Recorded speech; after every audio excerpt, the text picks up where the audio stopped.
So in your books you have two people of the same sex who are involved in an intimate relationship. A fairly open, intimate relationship.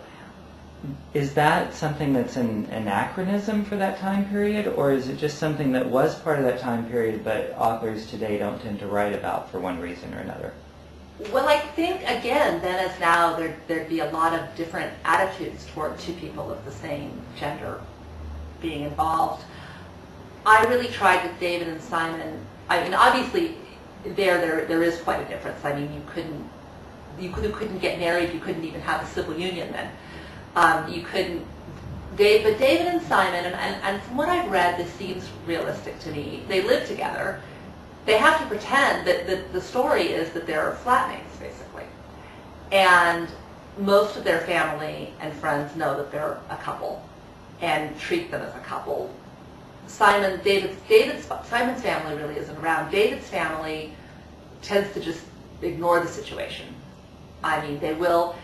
Simon is sometimes invited to family events, often not. It's kind of surprising in Beneath the Silent Moon. He's invited to the house party at Dunmichael, and there later turns out to be reasons why he's been invited, which are not apparent at first.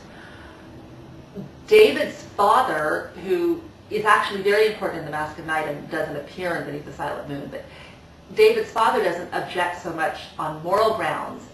He wants David to get married and have a kid and have an heir. And if David would do that, David could go on living with Simon. That would be fine, I think, with David's father.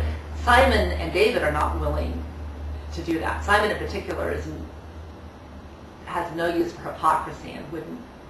I don't think David would either, but Simon in particular would not go along with that. So I think to me, I don't find David and Simon's relationship anachronistic the way that it's dealt with in the books.